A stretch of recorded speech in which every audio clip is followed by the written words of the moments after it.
बिस्मिल्लाहिर्रहमानिर्रहीम। अस्सलाम वालेकुम क्लास 9 द मैथ मिशन में मैं आपको वेलकम करती हूँ। उम्मीद है मेरे सब स्टूडेंट्स खैरियत से होंगे। स्टूडेंट्स, आज हम करेंगे क्लास 9 की मैथ की बुक की एक्सरसाइज नंबर 5.2। ठीक है, आज हमने एक्सरसाइज नंबर 5.2 का सम नंबर 5 करना है। इससे पहले जो 4 क्वेश्चंस हैं उनकी मैं डिटेल वीडियो बना चुकी हूँ और उनका लिंक मैंने अपने डिस्क्रिप्शन पे लगा दिया है। आप जाकर वहाँ से इजीली लेक्चर ले सकते हैं। ठीक है, तो सम नंबर 5 है हमारा, maximise the function defined as F of X comma Y is equal to 2x + 3y subject to the constraints. ठीक है, तो उसने हमें ये 2 इनइक्वालिटीज़ दी हुई हैं, 2x + y लेस देन और equal 10, x + 2y less than और इक्वल 14। ठीक है, तो और उसने यहाँ पर कॉन्स्ट्रेंट्स दिया हुआ है, यानी कि कॉन्स्ट्रेंट्स का मतलब होता है लिमिटेशंस, यानी कि हदबंदी, कि आपने इस हद में रहते हुए जो है इस क्वेश्चन को सॉल्व करना है, इस लिमिट में रहते हुए कि इसमें x ग्रेटर देन और इक्वल 0 हो और y भी ग्रेटर देन और इक्वल 0 हो। ठीक है, तो सबसे पहले इसमें हमने मैक्सिमाइज़ फाइंड करना है। उसके लिए हम इनइक्वालिटीज़ जो उसने हमें दी हैं उनको एक एक करके फाइंड करते हैं और फिर ग्राफ रेडी करके उसको इस पर रिप्रेजेंट करते हैं। ठीक है, तो यहाँ पर देखें हमारे पास फर्स्ट इनइक्वालिटी जो है वो हम लिख लेते हैं। तो फर्स्ट इनइक्वालिटी हमारे पास है यहाँ पर 2x + y, तो यहाँ पे हम लिख लेते हैं 2x + y लेस देन और इक्वल 10। ठीक है, ये मैंने लिख लिया। अब इसके बाद देखें इसको एसोसिएटेड इक्वेशन में सबसे पहले लिखना है, तो यहाँ पे लिख लेते हैं एसोसिएटेड इक्वेशन। जब इसको हम एसोसिएटेड इक्वेशन में लिखेंगे तो जो इनइक्वालिटी का निशान है उसको हटाकर हम इज इक्वल लगा देते हैं, तो यहाँ पे हम लिख देते हैं एसोसिएटेड इक्वेशन। ठीक है, अब यहाँ पर देखें 2x + y as it is आ जाएगा, उसके बाद लेस देन और इक्वल का जो निशान है उसको हटा के हमने इज इक्वल लगा देना और यहाँ पर आ जाएगा 10। इसको हम इक्वेशन 1 का नाम दे देंगे। ठीक है, अब यहाँ पर देखें हमने क्या करना है, एक तरफ हमने x = 0 पुट करना है और दूसरी तरफ हमने y = 0 पुट करना है। तो यहाँ पे हम लाइन लगा लेते हैं और एक साइड पे लिख लेते हैं पुट x = 0 इन इक्वेशन 1 और दूसरी साइड पे लिख देते हैं पुट y = 0 इन इक्वेशन 1। ठीक है, अब इसके बाद हम क्या करेंगे, यहाँ पर अब ये जो इक्वेशन है इसमें हमने x की प्लेस पे 0 पुट कर देना है, तो 2 एज इट इज़ आ जाएगा, x की प्लेस पे हम 0 लिख देंगे प्लस y = 10। ठीक है, अब 2 0 0 हो जाएगा plus y = 10 as it is आ जाएगा। अब इसके बाद हमने क्या करना है, ये 0 यहाँ पर ऐड हो रहा है, जब उस साइड पे जाएगा तो माइनस हो जाएगा, तो 10 - 0 लिख देंगे। अब 10 में से जब 0 माइनस करेंगे तो यहाँ पे हमारे पास 10 आ जाएगा। ठीक है, तो यहाँ पे हमारे पास y = 10 आ गया, तो यहाँ पे हमने लिख देना है सो द पॉइंट हमारे पास क्या आया है, so the point is x हमने 0 पुट किया था तो वो यहाँ पे लिख देंगे 0, और y हमारे पास क्या आया 10, तो यहाँ 0,10 लिख देंगे। ठीक है, अब हमने यहाँ पर देखें पुट y = 0 इन इक्वेशन 1। अब इस इक्वेशन 1 में हमने y की प्लेस पे 0 पुट करना है, तो 2x हम एज इट इज़ लिख लेते हैं प्लस y की प्लेस पे 0 लिख देते हैं = 10। ठीक है, अब यहाँ पर देखें 2x एज इट इज़ आ जाएगा, ये 0 इधर ऐड हो रहा है, इस साइड पे जाकर सब्ट्रैक्ट हो जाएगा यानी कि माइनस हो जाएगा। अब इसके बाद देखें 2x हम ऐसे ही लिख देंगे, उसके बाद 10 में से 0 माइनस करेंगे तो यहाँ 10 आ जाएगा। अब ये जो 2x है यहाँ पर इसके साथ मल्टीप्लाई हो रहा है, जब इज इक्वल की दूसरी साइड पे जाएगा तो ये डिवाइड हो जाएगा, तो यहाँ पे हम इस तरह लिख देते हैं 10/2। अब इन दोनों की कटिंग हो रही है, देखें 2 1 2, 2 5 10। अगर आप कटिंग नहीं करना चाहते तो इसको आप इजीली कैलकुलेटर पे भी सॉल्व कर सकते हैं। अब इसके बाद देखें x का हमारे पास आंसर आ जाएगा x = 5, तो यहाँ पे हम लिख लेते हैं सो द पॉइंट हमारे पास क्या आया है, x हमारे पास आया है 5 और y हमारे पास हमने 0 पुट किया था। ठीक है, तो इस तरह से यहाँ पर 5,0 जो है वो हमारे पास आ गया, तो ये हमारे पास 2 ऑर्डर पेयर्स आए हैं हमारी फर्स्ट इनइक्वालिटी के। ठीक है, और अब हमने क्या करना है, इसका टेस्ट फाइंड करना है, तो यहाँ पे हम लिख लेते हैं सबसे पहले टेस्ट लिख के अब यहाँ पे लिखेंगे take 0,0 as a tested point. ठीक है, ये लाइन हमने यहाँ पर ऐड करनी है एंड पुट इट इन, हम जिस इनइक्वालिटी में को सॉल्व कर रहे हैं उसी इनइक्वालिटी में पुट करेंगे 2x + y लेस देन और इक्वल 10, तो यहाँ पे लिख देते हैं 2x + y लेस देन और इक्वल 10, ठीक है। तो अब यहाँ पर देखें 2 एज इट इज़ आ जाएगा, x की प्लेस पे 0 पुट कर देंगे, प्लस y की प्लेस पे भी 0 पुट कर देंगे, लेस देन और इक्वल 10 आ जाएगा, ठीक है। तो अब यहाँ पे आएगा 2 0 0 प्लस 0 लेस देन और इक्वल 10, ठीक है। 0 में 0 ऐड करेंगे तो यहाँ पर 0 आ जाएगा, लेस देन और इक्वल 10 आ जाएगा। तो यहाँ पर ये जो है वो यहाँ पर जो हमारा आंसर आया है वो कह रहे हैं कि 0 जो है वो लेस देन है 10 के, तो यानी कि 0 छोटा है 10 के, तो ये इनइक्वालिटी जो है वो बिल्कुल ट्रू है। तो यहाँ पे हम लिख लेते हैं ट्रू, यानी कि ये जो इनइक्वालिटी है ये सेटिस्फाई करती है हमारे रिज़ल्ट से। जो हमारे पास रिज़ल्ट आया वो ट्रू है, उसने कहा है कि 0 छोटा है 10 से, तो ये बिल्कुल ट्रू है, ठीक है। तो यहाँ पर जो इसका टेस्ट लेके रिज़ल्ट आया वो ट्रू आया। अब हम ग्राफ रेडी करते हैं और इसको ग्राफ पे जो है वो रिप्रेजेंट करते हैं, ठीक है। तो यहाँ पर देखें हमने एक वर्टिकल लाइन ड्रॉ कर लिया और एक हॉरिजॉन्टल लाइन ड्रॉ कर लिया, ठीक है। अब यहाँ पर देखें ये x की लाइन है और ये y की लाइन है। ये जो सेंटर पॉइंट होता है इसको हम 0 कहते हैं, ठीक है। ये 0 है और यहाँ पर जो इस साइड पे नंबर आते हैं वो पॉजिटिव होते हैं। और यहाँ पर मैंने जो मार्क लगाए हुए हैं वो हाफ सेंटीमीटर के लगाए हैं, यानी कि इक्वल डिस्टेंस रख के आपने मार्किंग करनी है। यहाँ पर मैं आपको रख के दिखा देती हूँ। ये देखें, ये मैंने स्केल को 9 सेंटीमीटर पे जो है वो सेट किया है। तो ये देखें, ये मैंने इसके हाफ पे लगाया, फिर 10 पे, फिर इसके हाफ पे, फिर 11 पे, यानी कि हाफ सेंटीमीटर के हिसाब से मैंने यहाँ पर जो है वो मार्क कर दिया पॉइंट्स को, ठीक है। तो अब यहाँ पर देखें इसकी मैं यहाँ पे नंबरिंग कर देती हूँ।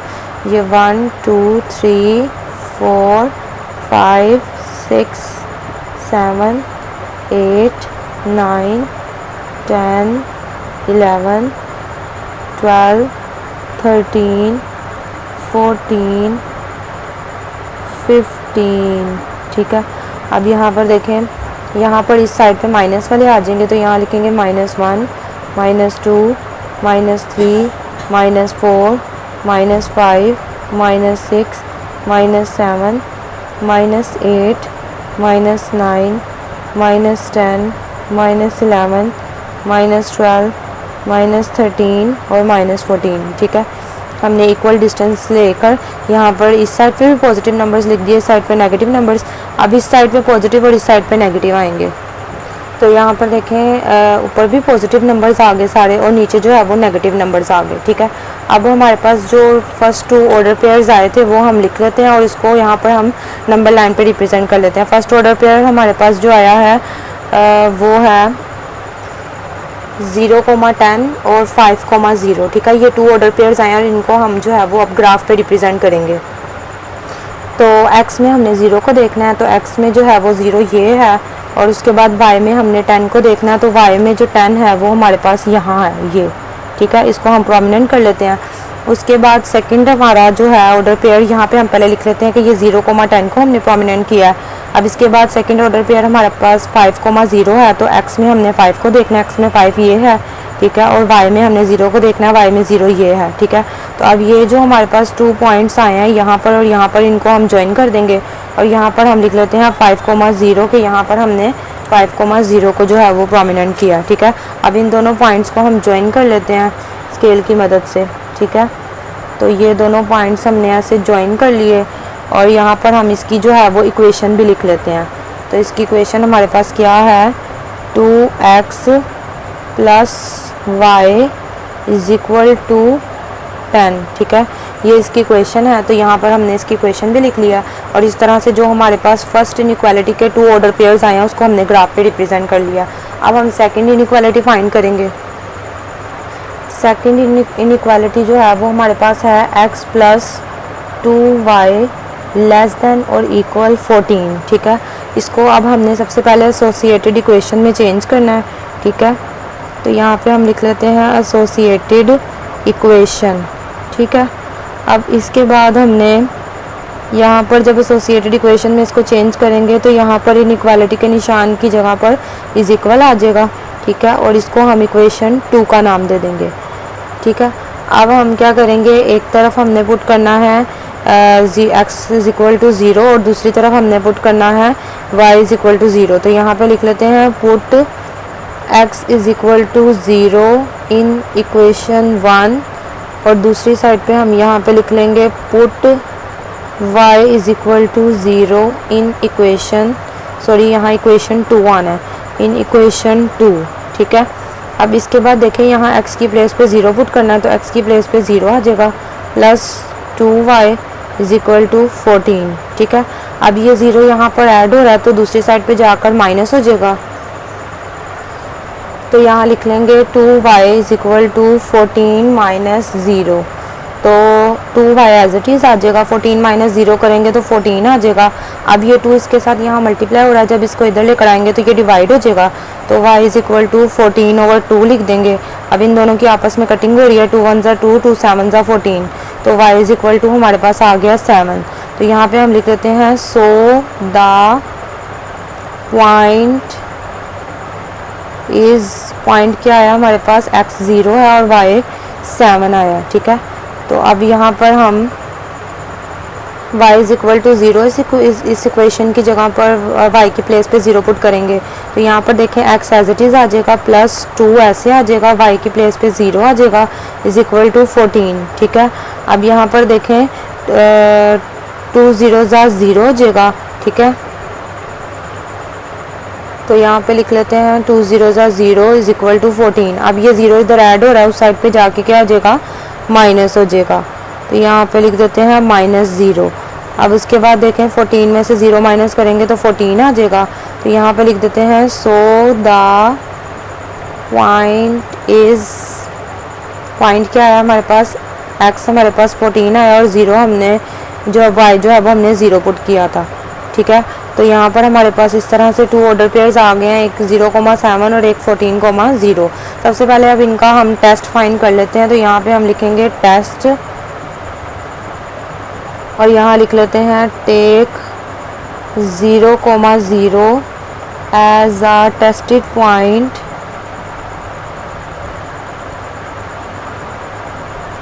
एंड पुट इट इन, अब जिस इक्वेशन में इसको पुट करना वो लिख लेते हैं x plus 2y less than और इक्वल 14, ठीक है। अब यहाँ पर देखें x की प्लेस पे 0 पुट कर देंगे, प्लस 2 लगा के y की प्लेस पे भी 0 लेस देन और इक्वल 14 आ जाएगा, ठीक है। अब 0 प्लस 2 0 0 लेस देन और इक्वल 14, 0 में 0 ऐड करूँगी मैं, तो यहाँ पर आ जाएगा मेरे पास 0 लेस देन और इक्वल 14, ठीक है। अब यहाँ पर देखें उसने कहा है कि 0 जो है वो छोटा है 14 से, तो ये बिल्कुल ट्रू है, ठीक है। ये जो इनइक्वालिटी है ये इसको सेटिस्फाई करती है और जो रिज़ल्ट आया वो बिल्कुल ट्रू है, क्योंकि 0 जो है वो 14 से छोटा होता है। तो अब यहाँ पर हमने इसका टेस्ट फाइंड कर लिया। अब जो हमारे पास 2 ऑर्डर पेयर्स आए हैं इनको हमने ग्राफ पे रिप्रेजेंट करना है। तो सबसे पहले 0,7 को ग्राफ पे रिप्रेजेंट करेंगे। तो यहाँ पर देखें x में हमने 0 देखना है, x में 0 ये है, और y में हमने 7 को देखना है, तो y में जो 7 है वो ये है, ठीक है। इसके बाद देखें अब हमने सेकंड ऑर्डर यहाँ पर हम लिख लेते हैं, हमने 0,7 को जो है यहाँ प्रोमिनेंट किया। सेकंड हमारा जो ऑर्डर पेयर है वो है 14,0, उसमें हमने x को 14 में देखना है, तो x में 14 ये है, और उसके बाद y में 0 देखना है, तो y में 0 ये है। अब हमारे पास ये जो 2 पॉइंट्स आए हैं इनको हमने स्केल की मदद से जो है वो ज्वाइन कर लेना है, ठीक है। तो यहाँ पर इसको हम जो है वो ज्वाइन कर लेंगे स्केल की मदद से।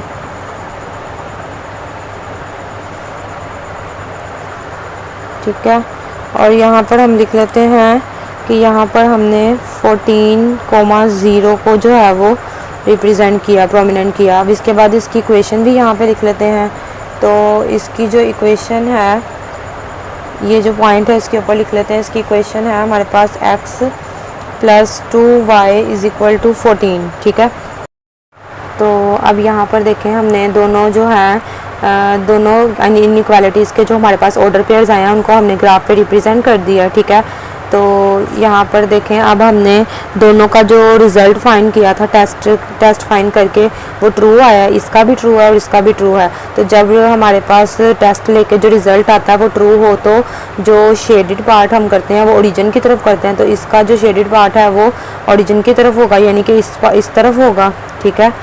और जो इसका शेड है, शेडेड पार्ट, वो यहाँ पर हम नहीं कर सकते क्योंकि अगर हम यहाँ करेंगे तो ये वाली लाइन जो है वो ओरिजिन के ऑपोजिट हो जाएगी, ठीक है। तो इस तरह से आंसर जो है वो हमारा करेक्ट नहीं मतलब होगा, ग्राफ सही नहीं बनेगा, ग्राफ गलत कंसिडर होगा। तो यहाँ पर इसलिए हमने ओरिजिन की तरफ जो शेड करना है वो इस एरिया में रहते हुए करना है, क्योंकि उसने हमें एक लिमिट दिया है कि एक्स ग्रेटर देन और इक्वल 0 और वाई ग्रेटर देन और इक्वल 0। इसका मतलब ये है कि हमने एक्स भी जो है वो यानी कि 0 से बड़ा रखना है और वाई भी। तो यहाँ पर देखें 0 से बड़े नंबर्स यही हैं, और दूसरा ये कि ये दोनों पॉजिटिव हैं और इसको हमने फर्स्ट क्वाड्रेंट में रहते हुए ही शेड करना है। ठीक है, ये हमें एक लिमिट दी हुई है। तो जो फर्स्ट क्वाड्रेंट है हमारा वो ये वाला पार्ट है। ठीक है, ये हमारा फर्स्ट क्वाड्रेंट है। तो यहाँ पर इतने एरिया में हम शेड करेंगे। ठीक है, हमने इस साइड पे क्यों शेड नहीं किया, क्योंकि अगर हम इस एरिया में शेड करेंगे तो वो इस लाइन के ऑपोजिट हो जाएगा, तो वो फिर हमारा ग्राफ जो है वो दुरुस्त जो है वो नहीं होगा, क्योंकि उसने हमें कहा कि अगर आंसर ट्रू हो तो हमने ओरिजिन की तरफ शेड करना होता है। तो यहाँ पर हमने इस ओरिजिन की तरफ शेड कर लिया, तो वो समझ लें इसकी तरफ से भी हो गया और इसकी तरफ से भी हो गया। तो इतने एरिया में जो है वो हमने शेड कर देना है। ठीक है, तो इस तरह से हमने अपने 2 ऑर्डर पेयर्स को जो है वो ग्राफ पे रिप्रेजेंट कर दिया और उसको शेड भी कर लिया। अब इसके बाद हम इसके कॉर्नर पॉइंट्स की बात करते हैं। तो कॉर्नर पॉइंट्स देखें, यहाँ पर इस कॉर्नर पॉइंट को हम नाम दे देते हैं ए का। ठीक है, ये जो हमारा कॉर्नर पॉइंट है ये हमने फाइंड करना है, बी वाला। सी कॉर्नर पॉइंट ये है हमारे पास, इसको हमने सी कॉर्नर पॉइंट का नाम दे दिया। और यहाँ पर ये जो कॉर्नर पॉइंट है इसको हम डी का नाम दे देते हैं, और हमें पता है कि इसकी वैल्यू 0,0 होगी। ठीक है, जो ओरिजिन की तरफ होता है। तो अब यहाँ पर देखें हमने बी वाला जो है वो फाइंड करना है। तो बी पॉइंट हमने फाइंड करना है कॉर्नर। तो उसके लिए हम सबसे पहले अपनी जो दोनों इनइक्वालिटीज़ हैं जो हमने एसोसिएटेड इक्वेशन में इसको चेंज किया वो सबसे पहले लिखते हैं, और फिर जो है हम यहाँ पर कॉर्नर पॉइंट फाइंड करते हैं। तो यहाँ पर देखें सबसे पहले हम अपनी जो है फर्स्ट एसोसिएटेड इक्वेशन लिख लेते हैं। वो हमारे पास थी 2x + y = 10, और सेकंड वाली हमारे पास है x + 2y = 14। ठीक है, इस तरह से ये दोनों हमने इनइक्वालिटीज़ को जो एसोसिएटेड इक्वेशन में चेंज किया था वो लिख ली। इसको इक्वेशन 1 का नाम दे देते हैं और इसको इक्वेशन 2 का। अब हमने यहाँ पर कुछ ऐसा करना है कि हमारे पास जो है वो इन दोनों में से या x ख़त्म हो जाए या y ख़त्म हो जाए, ताकि हम इजीली जो है वो अगली वैल्यू जो है वो फाइंड कर सकें। तो उसके लिए हमने तो यहाँ पर हम कुछ ऐसा करेंगे कि हमारे पास जो है वो कोई एक वैल्यू जो है वो कैंसिल हो जाए। तो यहाँ पर हम क्या करते हैं, अगर यहाँ पर 2x है और अगर हम यहाँ भी 2x ले आएँ तो 2x जो है वो आपस में कैंसिल हो जाएंगे जब उनको हम सब्ट्रैक्ट करेंगे। ठीक है, तो हम यहाँ पर बिना किसी तरह 2x ले आते हैं। तो ये जो सेकंड इक्वेशन है इसको अगर हम 2 से मल्टीप्लाई कर देंगे तो यहाँ पर हमारे पास 2x आ जाएगा। तो यहाँ पे हम लिख देते हैं multiply by 2 in equation 2। Equation 2 को जो हमने मल्टीप्लाई कर देना 2 के साथ। तो यहाँ पे लिख देना है 2 और ये सारी इक्वेशन लिख देंगे। ठीक है, और इस साइड पे भी 2 लिख के ये लिख देंगे। ठीक है, तो इस तरह से हमने दोनों साइड्स पे 2 के साथ इसको मल्टीप्लाई कर देना है। तो यहाँ पर देखें 2x = 2x आ जाएगा, प्लस 2 2 = 4 आ जाएगा, 4y = 2, और यहाँ पर 2 14 सा करेंगे तो 2 1 = 2 और 2 4 = 8 28 आ जाएगा। ठीक है, तो इस तरह से ये हमारे पास इक्वेशन 3 आ गई है। इसको हम ये नाम दे देंगे इक्वेशन 3 का। अब हमने क्या करना है, हमारी इक्वेशन 1 देखें 2x + y = 10 है, और इक्वेशन 3 2x + 4y = 28 है। तो अगर हम इन दोनों इक्वेशन को सब्ट्रैक्ट कर दें तो हमारे पास 2x और 2x आपस में कैंसिल हो जाएंगे माइनस की वजह से, और फिर हमारे पास y की वैल्यू निकल आएगी। तो यहाँ पे हम लिख देते हैं सब्ट्रैक्टिंग इक्वेशन 3 फ्रॉम इक्वेशन 1। ठीक है, तो यहाँ पर हम इस तरह से भी लिख सकते हैं और ऐसे भी लिख सकते हैं कि सब्ट्रैक्टिंग सीधा भी लिख सकते हैं सब्ट्रैक्टिंग इक्वेशन 1 एंड इक्वेशन 2। ठीक है, तो यहाँ पे मैंने ऐसे लिख दिया सब्ट्रैक्टिंग इक्वेशन 3 फ्रॉम इक्वेशन 1। तो पहले मैंने 3 लिखा, तो पहले मैं 3 वाली इक्वेशन लिखूँगी, उसके बाद यहाँ पर 1 वाली इक्वेशन लिखूँगी 2x + y = 10। अब यहाँ पर देखें जब हम सब्ट्रैक्ट कर रहे होते हैं तो नीचे वाले साइन चेंज हो जाते हैं, यहाँ प्लस है तो माइनस हो जाएगा, यहाँ प्लस है तो माइनस हो जाएगा, यहाँ भी प्लस है तो माइनस हो जाएगा। अब यहाँ पर देखें जब कोएफिशिएंट सेम हो और साइन ऑपोजिट हो तो वो कैंसिल हो जाते हैं। प्लस 2x - 2x से कैंसिल हो गया, और यहाँ पर देखें प्लस माइनस माइनस, लेकिन साइन जो है वो बड़ी वैल्यू का लगाते हैं, प्लस का साइन लगाएंगे। ठीक है, और यहाँ पर जब इसको माइनस करेंगे तो यहाँ पर क्या कोएफिशिएंट है 1, तो 4 में से 1 माइनस करेंगे तो यहाँ आ जाएगा 3y इज इक्वल टू, अब यहाँ पे देखें प्लस माइनस माइनस, साइन बड़ी वैल्यू का लगाएंगे तो बड़ी वैल्यू ये है, इसके साथ पॉजिटिव साइन है तो प्लस आ जाएगा, और जब इन दोनों को माइनस करेंगे तो यहाँ पर 18 आ जाएगा। ठीक है, 28 में से 10 माइनस करके 18 आ जाएगा। अब यहाँ पर देखें ये जो 3y है यहाँ पर इसके साथ मल्टीप्लाई हो रहा है, तो सेकंड स्टेप में जाकर इसने वहाँ पर डिवाइड हो जाना है। तो यहाँ लिख लेते हैं y इज इक्वल टू 18/3, ये 3 इधर आकर डिवाइड हो गया, 3 1 3 3 6 18, इसकी कटिंग हो गई, तो इस तरह से y इज इक्वल टू 6 आ गया। अब y की वैल्यू हमारे पास आ गई है, तो यही वैल्यू हमने किसी भी इक्वेशन में पुट करनी है और x की वैल्यू फाइंड कर लेनी है। तो मैं यहाँ पे लिख देती हूँ put y is equal to 6, इसको मैं इक्वेशन 1 में पुट कर लेती हूँ y की वैल्यू को, तो यहाँ लिखूँगी put y is equal to 6 in equation 1। ठीक है, तो इक्वेशन 1 जो है वो हमारे पास 2x plus Y is equal to 10 है, तो 2 मैं एज इट इज़ लिख लेती हूँ, x भी प्लस y की प्लेस पे 6 आ जाएगा इज इक्वल टू 10 लिख दूँगी। ठीक है, इस तरह से मैंने इक्वेशन 1 में जो है ये y की वैल्यू पुट कर दिया। अब इसके बाद देखें 2x एज इट इज़ आ जाएगा, यहाँ पर ये प्लस 6 था, जब इज इक्वल की उस साइड पे जाएगा तो ये माइनस 6 हो जाएगा। ठीक है, 2x एज इट इज़ आ जाएगा, 10 में से 6 माइनस करेंगे तो 4 आ जाएगा। अब ये 2 देखें यहाँ इसके साथ मल्टीप्लाई हो रहा है, जब ये इज इक्वल की दूसरी साइड पे जाएगा तो डिवाइड हो जाएगा, तो यहाँ पे देखें 4/2 हो गया। अब 2 1 ज़ा 2, 2 2 ज़ा 4, तो इस तरह से x की वैल्यू हमारे पास 2 आ गई। तो हमने जो कॉर्नर b फाइंड करना था उस कॉर्नर की वैल्यू x पहले लिखते हैं, तो x की वैल्यू 2 है, और उसके बाद y की वैल्यू लिखते हैं तो y हमारे पास 6 आया। और इस तरह से जो कॉर्नर पॉइंट हमारे पास b वाला आया है वो 2,6 है, तो उसको हम ग्राफ पे लिख लेते हैं। तो यहाँ पे हम ये b की वैल्यू के आगे लिख लेते हैं 2,6, तो हमारे पास अब चारों कॉर्नर पॉइंट्स आ गए, a b b b c b और d b। ठीक है, तो अब हमने इसको, और ये जो हमारा फर्स्ट वाला रीजन होता है इसको हम फेसिबल रीजन भी कहते हैं, तो अब इन कॉर्नर पॉइंट्स को हम यहाँ पे लिख लेते हैं। तो हम लिखेंगे corner points of the feasible region R, तो यहाँ पे आ जाएगा corner points of the feasible region are.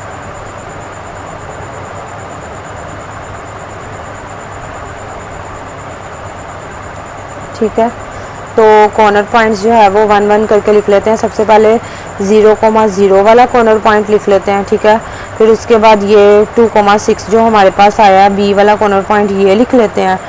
उसके बाद यहाँ पर देखें 5,0 वाला कॉर्नर पॉइंट लिख लेते हैं, तो यहाँ पे आ जाएगा 5,0। अब कौन सा रह गया, 0,0 भी लिख लिया, 5,0, 2,6 भी लिख लिया, अब 0,7 रह गया, तो यहाँ पे लिख लेते हैं 0,7। ठीक है, अब इतना कर लेने के बाद उसने हमें जो फंक्शन दिया है बुक पे वो हम लिख लेते हैं। ठीक है, यहाँ पर ये इसने हमें फंक्शन दिया है f of x, y is equal to 2x plus 3y। ठीक है, तो ये फंक्शन जो है हम यहाँ पे लिख लेते हैं f of x, y is equal to 2x plus 3y। अब हमने क्या करना है, ये जो हमारे पास कॉर्नर पॉइंट्स हैं हमने एक एक कॉर्नर पॉइंट करके x और y की प्लेस पे पुट करते जाना और इसको फाइंड करते जाना। ठीक है, तो यहाँ पर देखें इस फंक्शन में हम इसको पुट करते जाएंगे ताकि हम इसका मैक्सिमाइज जो है फंक्शन वो फाइंड कर सकें। तो यहाँ पे देखें अब हमने सबसे पहले ये 0,0 को पुट करना है, तो यहाँ लिखेंगे एट कॉर्नर पॉइंट 0,0। ठीक है, अब यहाँ पर देखें f ऐसे ही आ जाएगा, x की जगह पे 0 लगाएंगे और y की जगह पे भी 0 लगा देंगे, और यहाँ पे भी देखें इसमें जब पुट करेंगे तो x की प्लेस पे 0 प्लस 3 लिख के y की प्लेस पे भी 0 आ जाएगा। अब यहाँ पर f 0,0 लिख के 2 0 ज़ा 0 प्लस 3 0 ज़ा 0, तो यहाँ पर 0 में 0 ऐड करेंगे तो 0 आ जाएगा। तो इस तरह से 0,0 का जो हमारे पास आया है कॉर्नर पॉइंट लेके वो ये आंसर आया फंक्शन। ठीक है, उसके बाद अब नेक्स्ट कॉर्नर पॉइंट है 2,6, तो यहाँ पे लिख लेते हैं एट कॉर्नर पॉइंट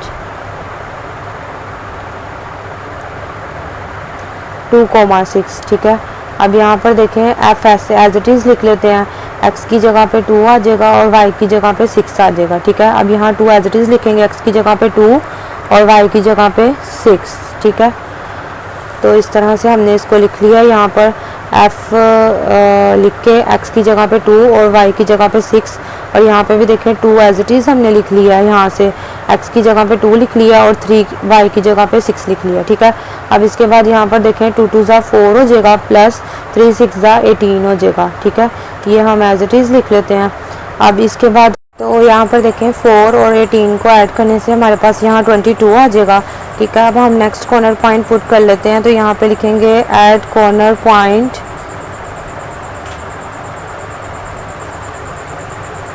तो नेक्स्ट कॉर्नर पॉइंट हम 5,0 ले लेंगे।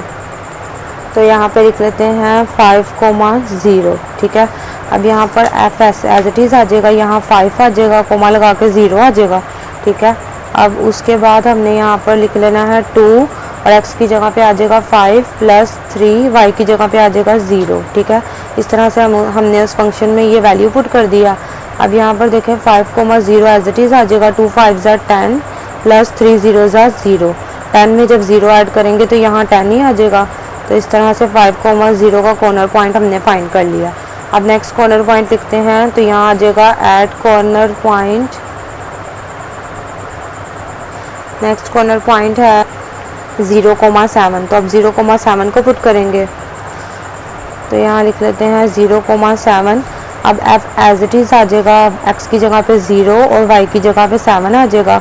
उसके बाद 2 एज इट इज़ आ जाएगा फंक्शन में जो उसने हमें दिया हुआ, और x की जगह पे 0 लिख देंगे, प्लस 3 एज इट इज़ आ जाएगा इक्वेशन वाला, और उसके बाद y की जगह पे 7 लिख देंगे। ठीक है, अब यहाँ पर देखें f 0,7 एज इट इज़ आ गया, 2 0 = 0 + 3 7 = 21, 0,7 ऐसे ही आ जाएगा। उसके बाद इन दोनों को ऐड करेंगे तो यहाँ 21 आ जाएगा। ठीक है, इस तरह से हमने चारों कॉर्नर पॉइंट्स को जो है वो फंक्शन में जो उसने हमें बुक पे दिया था उसमें पुट कर लिया, और हमने इसका मैक्सिमाइज फाइंड करना है। तो एक का यहाँ पर आया है हमारे पास 21, दूसरे का हमारे पास 10 आया है, उसके बाद एक हमारे पास 22 आया है। ठीक है, और एक कॉर्नर पॉइंट हमारे पास 0 आया। तो जो सबसे मैक्सिमाइज का मतलब होता है ग्रेटर, जो सबसे ज़्यादा ग्रेटर है वो 22 है, और वो किस पे आ रहा है 2,6 पे। तो यहाँ पे लिख लेते हैं मैक्सिमाइज